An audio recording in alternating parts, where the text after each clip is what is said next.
Welcome to History in a Year, America's first 250 years. Join us every single day as we journey from the Revolution of 1776 to the 250th anniversary of the United States. You can find every episode and join the discussion at pointedwords.com. I'm Stephen. And I'm Leah. It is March 1st. Welcome to episode 60. It is a new month and we are stepping into a new era for the United States. The year is 1803. Thomas Jefferson is sitting in the president's house. The partisan wars of the 1790s have cooled down, and Jefferson is laser-focused on his ultimate dream for America. Jefferson believed that the key to a healthy republic was land. He didn't want Americans to be crammed into dirty, crowded industrial cities like they were in Europe. He wanted an empire of liberty made up of independent, self-sufficient farmers. But there was a massive geographical problem with that dream. By 1803, hundreds of thousands of American settlers had poured over the Appalachian Mountains into places like Ohio, Kentucky, and Tennessee. These farmers were growing massive amounts of crops. But they couldn't just put those crops in a wagon and haul them back over the mountains to the East Coast. It was too expensive and too difficult. The only viable way to sell their goods was to float them down the Ohio River, into the Mississippi River, all the way down to the Gulf of Mexico. And sitting right at the mouth of the Mississippi River was the most important geographic choke point in North America, the port city of New Orleans. Whoever controlled New Orleans controlled the entire economic lifeline of the American West. If New Orleans closed, the American farmers would go bankrupt. For years, New Orleans had been controlled by Spain. Spain was a declining, relatively weak empire, and the United States had negotiated a treaty allowing Americans to freely use the port. But in 1801, rumors started swirling in Washington. Thomas Jefferson heard whispers that Spain had secretly signed a treaty handing the entire Louisiana territory, which included New Orleans, back to France. Not just France. Napoleon Bonaparte's France. Napoleon was the most brilliant, ambitious, and terrifying military dictator on the planet. He had conquered most of Europe, and now he wanted to rebuild the French Empire in North America. Jefferson panicked.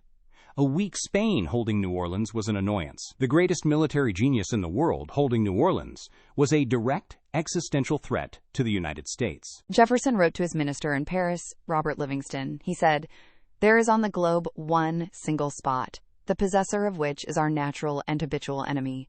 It is New Orleans." Jefferson realized that if Napoleon took control of the river, the United States would have no choice but to ally with the British Navy just to survive. So Jefferson decided to try and buy his way out of the problem.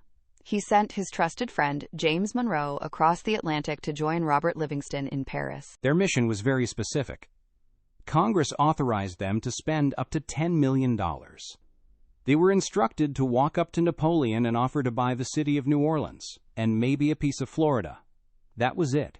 Just secure the port. But when Monroe arrived in Paris in April 1803, he walked into a geopolitical earthquake. Because Napoleon's grand plan for an American empire had completely, catastrophically failed, and the United States had the enslaved people of Haiti to thank for it. France's most profitable colony was Saint-Domingue, modern-day Haiti.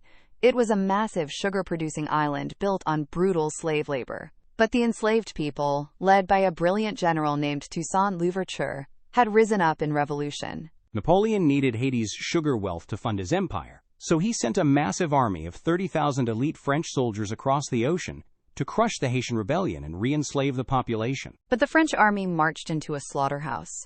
The Haitian fighters were fierce, and more importantly, they were aided by a microscopic ally, yellow fever. The mosquito-borne disease absolutely decimated the French troops. Thousands of French soldiers, including Napoleon's own brother-in-law who was commanding the army, died agonizing deaths in the tropics. Napoleon realized the situation was hopeless. He lost his army, and he lost Haiti. And without Haiti as a Caribbean naval base, the vast, empty wilderness of the Louisiana Territory on the North American mainland was completely useless to him. He couldn't defend it from the British, and it wasn't making him any money. And Napoleon desperately needed money.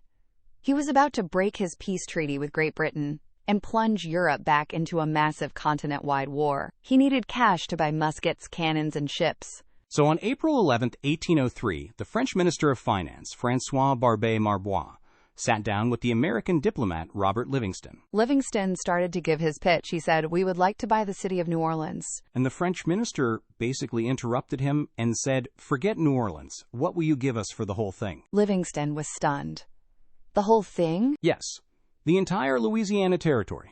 France was offering to sell the entire western half of the Mississippi River Basin. Getty Images. Livingston and Monroe were completely out of their depth. This was not in their instructions. It would take months to send a letter back to Jefferson and get a reply. But they knew if they hesitated, Napoleon might change his mind. So they started haggling. After a few days of intense negotiation, they struck a deal. The United States agreed to pay $15 million.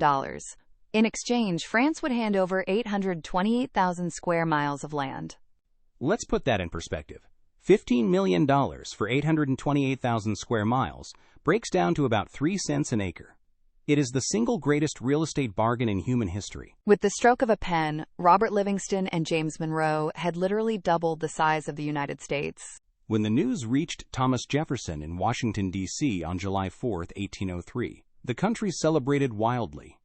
But inside the president's house, Thomas Jefferson was having a massive constitutional crisis. Remember, Thomas Jefferson was the ultimate strict constructionist. He spent the entire 1790s fighting Alexander Hamilton, arguing that the federal government could only do exactly what was written in the Constitution. If a power wasn't explicitly listed, the government couldn't do it. Jefferson pulled out his copy of the Constitution and read it cover to cover. And nowhere in that document did it say the president had the power to buy foreign territory. By his own strict political philosophy, the Louisiana Purchase was illegal. It was an unconstitutional expansion of federal power. He was acting exactly like Alexander Hamilton. Jefferson was actually so worried about it that he sat down and started drafting a constitutional amendment to make the purchase legal after the fact. But his advisors, including James Madison, told him to stop. They warned him that if he waited for an amendment to be ratified by the states, it would take months. By then, Napoleon could change his mind and rip up the treaty. They told Jefferson, "Just accept the treaty. The country needs this." So, Thomas Jefferson swallowed his pride. He compromised his most deeply held political beliefs for the good of the nation. He submitted the treaty to the Senate, and they overwhelmingly ratified it. The Louisiana Purchase completely changed the destiny of the United States.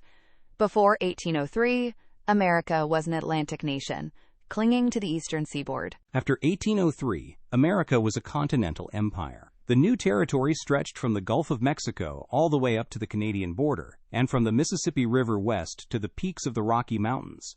It would eventually become 15 different U.S. states.